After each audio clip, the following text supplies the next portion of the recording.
ಇವತ್ತು ಕಲಿಯುಗದಲ್ಲಿ ಏನೇನೋ ಪವಾಡಗಳು ನಡೀತಿರ್ತವೆ. ಕಲ್ಲಿನ ಗಣೇಶ ಹಾಲು ಕುಡ್ದ, ಸಾಯಿಬಾಬಾ ವಿಭೂತಿ ಕೊಟ್ರು ಅಂತ ಏನೇನೋ ಪವಾಡ ಆಗ್ತಿರ್ತಾವ ಬಿಡಿ, ಅದು ಆ ಮತ್ ಬೇರೆ. ನಾವು ನಿಮಗೆ ತಿಳ್ಸಕ್ ಹೋಗ್ತಿರುವಂತ ಪವಾಡ ಅಲ್ಲ ಸ್ನೇಹಿತರೆ, ವಿಜ್ಞಾನಕ್ಕೆ ಸವಾಲು. ಇವತ್ತು ಹೊನ್ನಪ್ಪ ಮೆತ್ಗಲನ್ನ ನಮ್ಮ ರೈತರು ಹೈನುಗಾರಿಕೆ ಮಾಡ್ತಾ ಇದಾರೆ.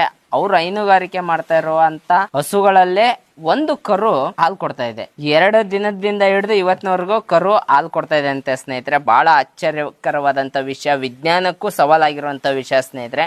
ಹೌದು, ಬನ್ನಿ ಇವತ್ತು ಅದ್ರ ಬಗ್ಗೆ ಸಂಪೂರ್ಣವಾದಂತ ವಿಷಯ ತಿಳ್ಕೊಳ್ಳೋಣ. ಯಾಕೆ ಹಾಲು ಕೊಡ್ತಾ ಇರ್ಬೋದು ಅದು ನೀವು ಗೆಸ್ ಮಾಡ್ತಾ ಇದ್ರಿ, ಹಂಗೆ ಬನ್ನಿ ಹೋಗೋಣ ಒಳಗಡೆ. ಹೊನ್ನಪ್ಪ ತಂದೆ ನಿಂಗಪ್ಪ ಮೆತ್ಗಲ್ರಿ, ಸೋಮವಾರ ದಿವಸ ರೀ. ಇವತ್ತಿಗೆ 19 ದಿವಸ ಆತ್ರಿ ಸರ್ ಆಕಳ ಇದು. ಕರ ಕೆಚ್ಚಲು ಬಾವು ಕಂಡಾಗ ಆಯ್ತ್ರಿ ನಮ್ಮ ಹುಡುಗ ಏನ್ ಮಾಡ್ಯಾನ್ರಿ, ಡಾಕ್ಟ್ರಿಗೆ ಫೋನ್ ಹಚ್ಚನ್ ಸರ್. ಡಾಕ್ಟ್ರಿಗೆ ಫೋನ್ ಹಚ್ಚಾರ. ಡಾಕ್ಟರ್ ಅದ ಏನಪ್ಪ ಒಂದ್ ಸ್ವಲ್ಪ ಹಂಗ ಹಿಂಡ್ಯಾರ ನೋಡು ಅಂತ ಅಂದಾರ್ರಿ. ಅನ್ನೋದ್ರಾಗ ನಮ್ಮ ಹುಡುಗ ಕೆಚ್ಚಲ್ದಾಗಿಂದ ಹಿಂಡಿ ನೋಡನ್ರಿ, ಹಾಲು ಬಂದವ್ರಿ. ಹಾಲು ಬಂದ್ರಾಗ ಇದೇನಪ್ಪ ಆಶ್ಚರ್ಯ ಅಂತ ಡಾಕ್ಟರ್ ಅಂದ್ರಿ. ಅಲ್ಲಿಂದ 2 ದಿವಸ